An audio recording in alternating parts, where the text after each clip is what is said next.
आज हमारी मेहनत रंग लाएगी।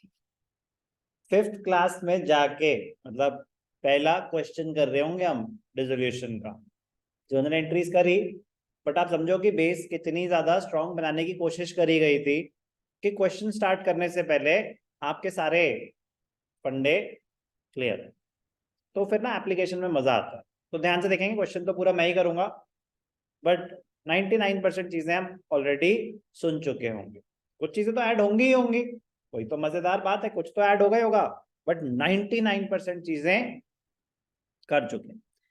क्वेश्चन की रिक्वायरमेंट क्या है, गिवन क्या है, Ashish and Kanav were partner sharing profits in the ratio 3:2। Balance sheet दे रखी है। On the above date they decided to dissolve the firm, prepare realisation account. तो अभी सिर्फ रियलाइजेशन अकाउंट बनाना है कि भैया पहले स्टार्टर तो लेने, थोड़ा सा सीधा ही मेन कोर्स पे आ गए। तो पहले सिर्फ रियलाइजेशन अकाउंट, फिर इवेंचुअली रियलाइजेशन भी बनेगा, पार्टनर्स लोन अगर जरूरत है तो वो भी बनेगा, कैपिटल भी बनेंगे, कैश और बैंक भी बनेगा, बट पहले थोड़ा सा स्टार्टर। कॉन्सेप्ट वही रहेगा, क्वेश्चन को अप्रोच करने का तरीका वही रहेगा। ध्यान से देखेंगे कैसे अप्रोच करना होता है। Step one, transfer all the assets. Transfer all the assets to the realisation account. All the assets star, जो नहीं करने वो नहीं करने। तो step one to sundry assets. Presentation का ध्यान रखेंगे, प्रेजेंटेशन का ध्यान रखेंगे। एसेट्स, बैंक बैलेंस रियलाइजेशन में ट्रांसफर होता है क्या? यस और नो? नहीं होता, नहीं होता, बिल्कुल सही जवाब। कैश और बैंक का सेपरेट अकाउंट बनता है। तो घबराए नहीं इस बारी आप, गुड। तो नहीं होगा रियलाइजेशन में ट्रांसफर, तो इसको टिक मार दो कि हो गया, इसका इस क्वेश्चन में कोई रेलेवेंस नहीं है। आगे स्टॉक होगा, बिल्कुल होगा। Stock 24, debtors 19। तो ऐसे लिखेंगे, स्टॉक इंटरनल कॉलम में 24,000, debtors 19,000।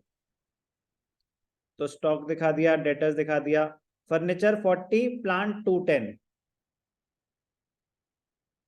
Furniture 240, 40, plant 2,10,000।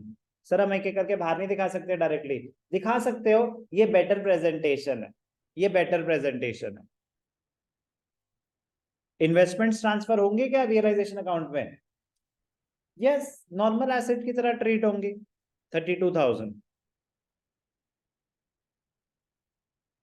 Investments, 32,000। PNL account asset side पे आ रहा है, ये क्या होता है, क्या होता है ये? गुड, ये होता है अक्यूमुलेटेड लॉस। क्या करते हैं इसका at the time of dissolution? Partners capital account को डेबिट करते हैं। डेबिट बैलेंस है, एसेट साइड पे आ रहे हैं, कैपिटल अकाउंट को डेबिट करते हैं क्लोज करने के लिए। रियलाइजेशन में नहीं आएगा, कोई डाउट? तो आपने सारी एसेट साइड कवर कर दी। अब स्टेप टू, लाइबिलिटीज का ट्रांसफर। तो उससे पहले ये टोटल बाहर आ जाएगा, 24 प्लस 19 प्लस 250 प्लस 32, 3,25,000। आप एक एक करके करते तो भी टोटल तो वही आता। ये बेटर प्रेजेंटेशन। अब क्या आएगा, bye sundry liabilities, bye sundry liabilities. Trade creditors 42, trade creditors 42। Employees provident fund transfer होता है कि नहीं होता रियलाइजेशन में, या कैपिटल में क्रेडिट? क्या होता है, कैपिटल में क्रेडिट हो जाएगा, रियलाइजेशन में क्रेडिट हो जाएगा। Correct, it is a normal third party liability, realisation में क्रेडिट हो जाएगा 60,000। पूरा लिखेंगे आप, एम्प्लॉइज प्रोविडेंट फंड। सर आप पूरा लिखते हैं तो हम भी पूरा लिखते हैं, मार्क्स कटेंगे तुम्हारे स्कूल में, फिर देख लेना। Employees provident fund 60,000। Mrs Ashish loan, partner कौन है? आशीष। मिसेस आशीष लोन, उसकी वाइफ का लोन। रियलाइजेशन में आएगा कि नहीं आएगा? आएगा, थर्ड पार्टी लोन है मिसेस आशीष लोन। 9,000।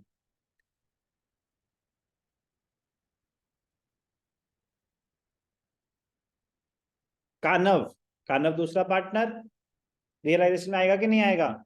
नहीं आएगा। हम पार्टनर्स लोन अकाउंट नहीं बना रहे हैं, हम सिर्फ रियलाइजेशन अकाउंट बना रहे हैं। तो फिर रियलाइजेशन में आएगा कि नहीं आएगा? आएगा कि नहीं आएगा? नहीं आएगा। आएगा या नहीं आएगा? नहीं आएगा। अरे नहीं आएगा। ये थोड़ी ना कि अच्छा एक ही अकाउंट बना रहे हो फिर सब इसी में दिखा दो, फिर तो बैंक भी दिखा देते।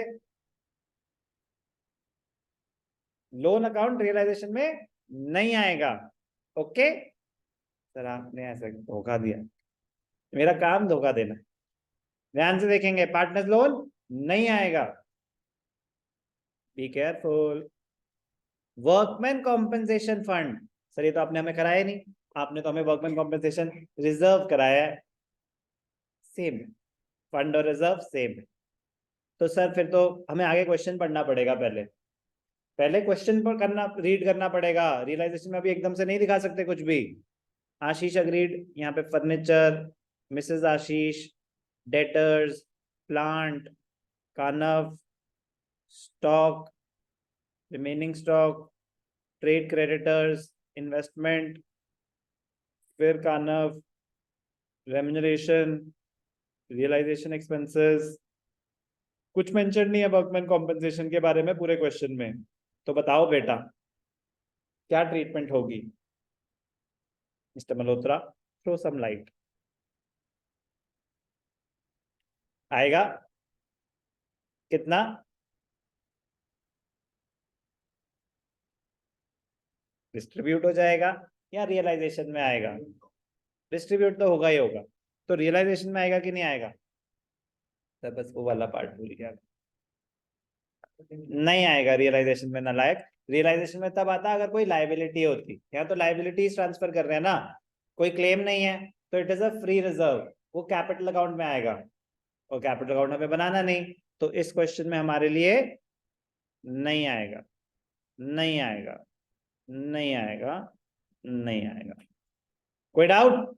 इन्वेस्टमेंट फ्लक्चुएशन रिजर्व, सर वो तो डिपेंड कर रहा है ना फ्लक्चुएशन हुई कि नहीं हुई। ऐसा कुछ भी नहीं है, ऐसा कुछ भी नहीं है। यहाँ पे बड़ी सिंपल सी ट्रीटमेंट होती है, रिजर्व्स क्रिएटेड अगेंस्ट एसेट्स, सिर्फ रियलाइजेशन में क्रेडिट कर देते हैं और कुछ भी नहीं करते। इन्वेस्टमेंट फ्लक्चुएशन रिजर्व बस क्रेडिट कर देंगे, खत्म। प्रोविजन फॉर डाउटफुल डेट्स हो या आईएफआर हो या क्यूमुलेटेड डेप्रिसिएशन हो, बस वो क्रेडिट हो जाएगा, खत्म, आप कुछ भी नहीं करेंगे। और तो 42,102 प्लस 13, 1,15,000। कैपिटल अकाउंट में यहाँ ट्रांसफर होने ही नहीं है। क्लियर? तो जो जो चीजें ट्रांसफर अभी तो, जो जो चीजें ट्रांसफर होनी चाहिए थी कर दी। कोई डाउट अभी तक? Step 1 and 2 done. तो मतलब ऑनेस्टली बताएंगे, डिफिकल्टी लेवल पे on a scale of 10, on a scale of 10 क्या रेटिंग देंगे आप इसको, स्टेप 1 और 2 को? 0? ऐसा इतना तौहीन? 2, 10, लेस देन 4 और 4।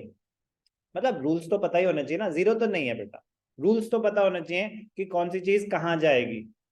तो लेस देन 5 मानूंगा मैं इसे, तो less than 5 is very easy, ठीक है ना। तो level of difficulty below 50% is very considered very easy. तो वो एक फ्री के मार्क्स हैं अगर रूल्स पता है बस, तो सिर्फ रूल्स पता होने चाहिए थे। अब थोड़ा सा दिमाग लगना शुरू होगा, बट 50% ऑफ द क्वेश्चन यही है, बट अब दिमाग लगना शुरू होगा। ध्यान से देखेंगे, Ashish agreed to take over furniture at 38,000 and pay Mrs Ashish loan. दो सेपरेट ट्रांजैक्शंस हैं, दो सेपरेट ट्रांजैक्शंस हैं, एक एक करके हैंडल करेंगे। Ashish agreed to take over furniture at 38,000, asset taken over by a partner. जे एसेट, तो जे टेकन ओवर या बेचेंगे। तो अभी क्या हुआ, पार्टनर ने टेक ओवर करा, तो पार्टनर ने टेक ओवर करा एसेट, जर्नल एंट्री क्या होती है, capital account debited to furniture to realisation. तो रियलाइजेशन में क्या आ जाएगा, बाय आशीष's कैपिटल अकाउंट। तो क्या है ये, एसेट का नाम लिख लेंगे फर्नीचर। ये एंट्री किस वैल्यू पे होती है, अग्रीड वैल्यू। तो जितने का उसने टेक ओवर करा उतने पे। तो सर फर्नीचर तो 40 का था, उसने 38 पे, बाकी 2 का क्या करेंगे, कुछ नहीं करेंगे, वो रियलाइजेशन अकाउंट अपने आप करेगा। कोई doubt, asset taken over by partner, direct entries है कि नहीं है। आशीष अग्रीड टू पे मिसेस आशीष's लोन, तो liability of the firm paid by the partner. तो रियलाइजेशन टू कैपिटल अकाउंट, क्या पे आ जाएगा यहाँ पे, टू आशीष's कैपिटल अकाउंट। क्या लाइबिलिटी पे कर रहा है, बीवी का लोन। कितना था बीवी का लोन, 9,000। उसकी वैल्यू गिवन नहीं है तो बुक वैल्यू पे, लाइबिलिटी का क्या रूल है, बुक वैल्यू। बस उसने लिखा था पे कर दिया, कुछ मेंशन नहीं है, तो जितने का था उतने का।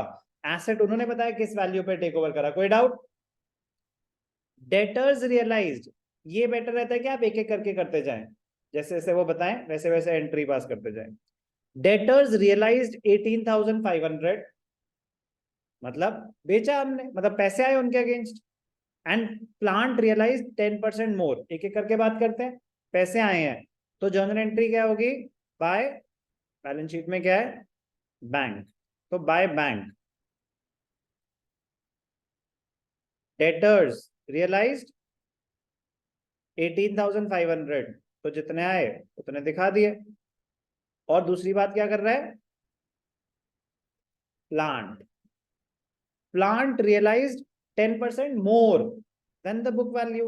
तो अगर 2,10,000 है तो आपकी रेफरेंस के लिए 2,10,000 प्लस 21 है 10%, तो कितना हो गया, 231। 231 पैसे कितने आए, 249,500, 249,500। कोई doubt, clear. Kanav took over 40% of the stock. अब ध्यान से देखना, मजेदार पॉइंट है। Kanav took over 40% of the stock at 20% less than book value and remaining stock was sold at a gain of 10%। ऐसे पढ़े ये लाइन तो बड़ी खतरनाक सी लगती है कि सर क्या 40%, 20%, 10%, क्या है ये। मुश्किल नहीं है, इजी है, ध्यान से देखेंगे। आपको वर्किंग नोट बनाने आने चाहिए।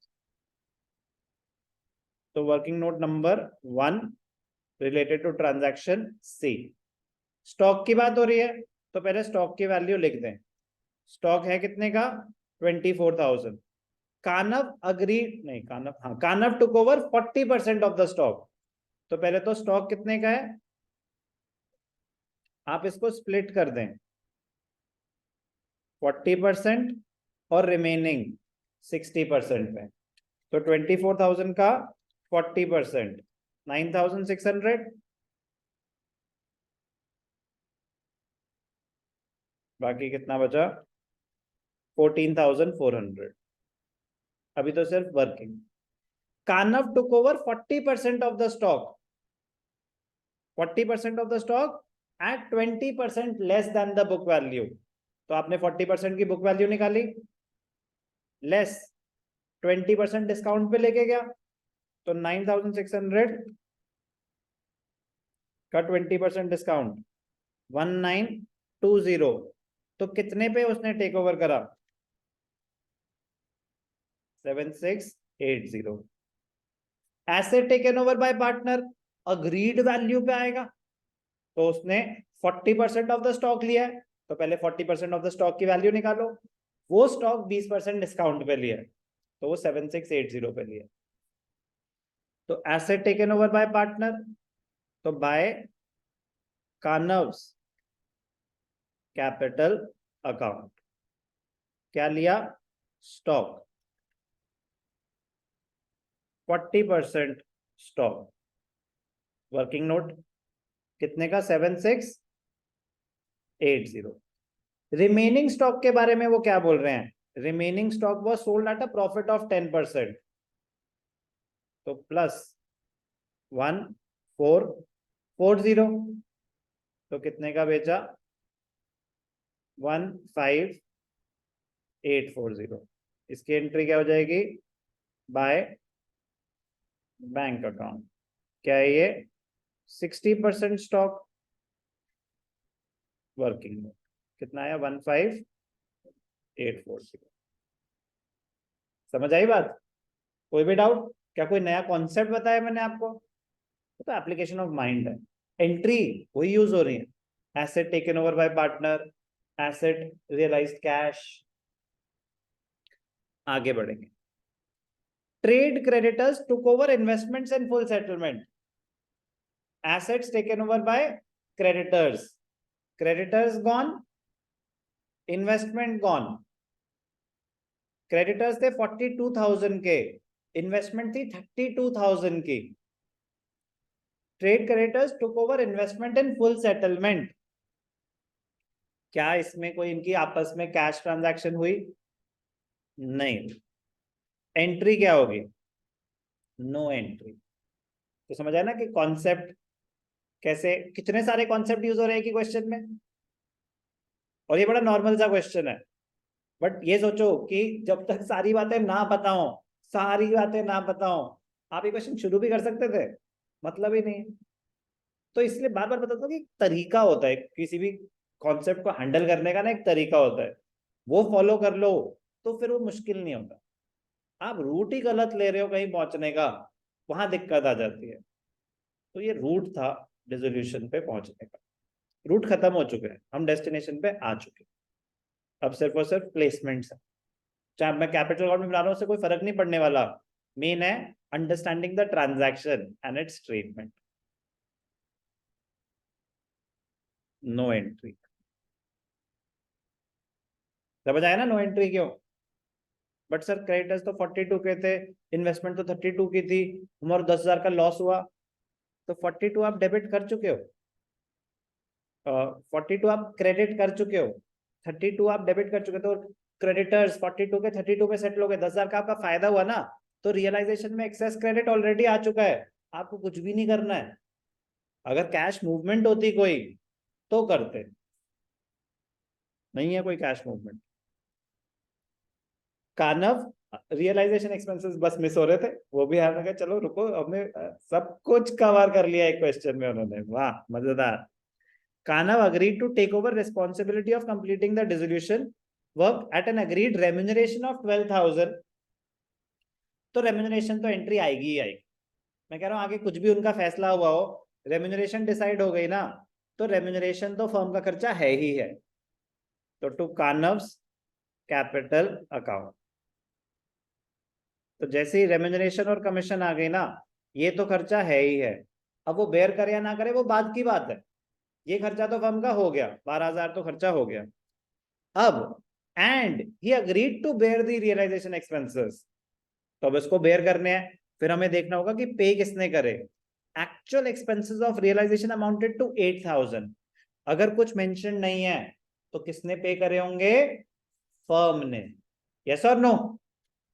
नो? कानव ने। ये कौन सा रूल है कि अगर कभी मेंशन है कि किसी ने पे नहीं करे तो कानव ने करे होंगे? अगर कुछ मेंशन नहीं है कि पे किसने करे, पे फेयर नहीं, पे किसने करे, तो किसने पे करे होंगे? गुड। जिसको बेयर करने थे, जिसको बेयर करने थे। तो किसको बेयर करने थे इस केस में? कानव को। कुछ मेंशन नहीं है तो कानव ने पे कर दिए होंगे। तो पार्टनर का खर्चा पार्टनर ने पे कर दिया, डेबिट में आएगा या क्रेडिट में? रियलाइजेशन के डेबिट पे आएगा या क्रेडिट पे?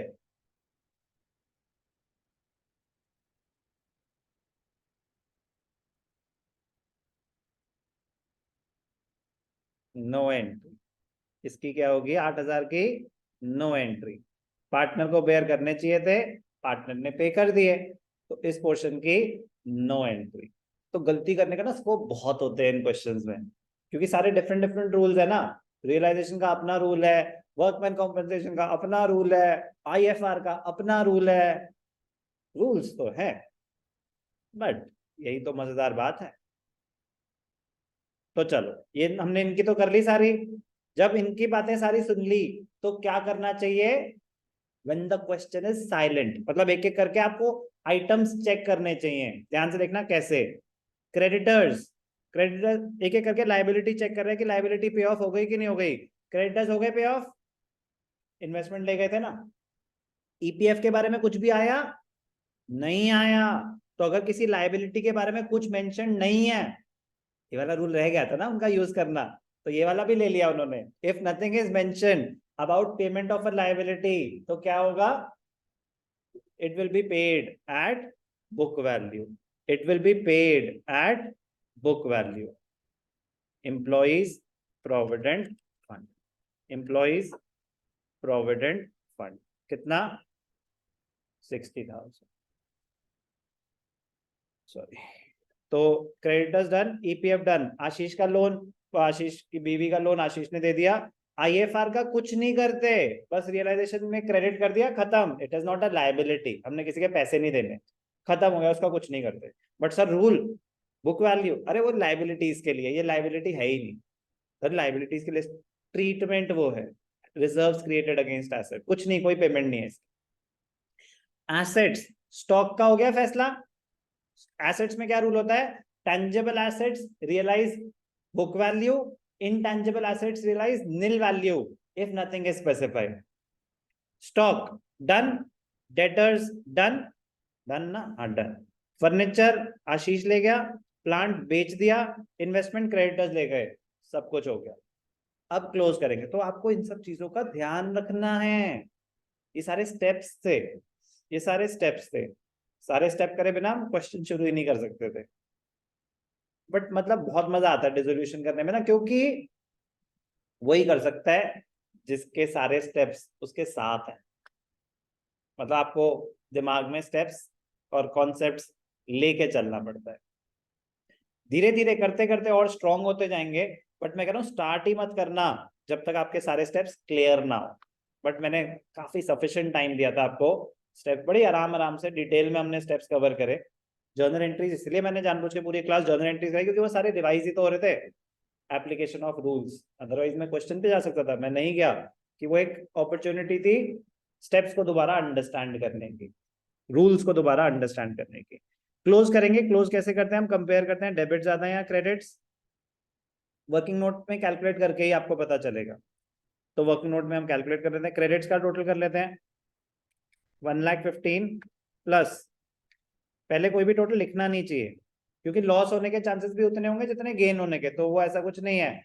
और कभी कभी ऊपर ऊपर से आपको डायरेक्टली दिखेगा नहीं, दिख रहा है तो कोई दिक्कत नहीं है, नहीं दिख रहा तो कैलकुलेट कर लेंगे। 249,500 प्लस 7,680 प्लस 15,840, तो क्रेडिट्स आए 426,020। तो मतलब ये आपको कोई लिख के, मतलब लिख के दिखाने की जरूरत नहीं है, कंपलसरी नहीं है। और डेबिट्स कितने हैं? कहीं तो आपको भी कैलकुलेट करना ही पड़ेगा, बट गलती मत कर देना कि सब कुछ सही करने के बाद यहाँ गलती कर बैठो, गलती तो कहीं भी हो सकती है। 406, तो क्रेडिट ज्यादा है, ठीक है ना, क्रेडिट ज्यादा है 406, हमने सारा दिखा दिया, ठीक। और ये कितना है? 426, खत्म है। तो क्रेडिट ज्यादा है, तो ठीक है ना। यहाँ पे हम क्या कर देंगे, क्रेडिट ज्यादा है तो यहाँ पे आ जाएगा to gain on realisation transfer to Ashish capital और कानव्स कैपिटल। क्या टोटल आया था? 426,020, 426,020, तो आपका आया था 20,020, ठीक है ना। और रेशियो क्या है गिवन है? 3:2। तो 20,020 तो ठीक आ गया, इंटू 3/5, 12012,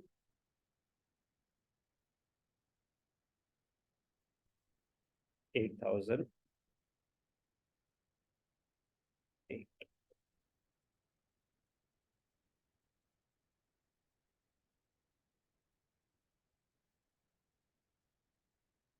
20 जैसा लग रहा था। ठीक है, कोई डाउट? बहुत मजेदार है, प्लीज मजेदार रहने देना।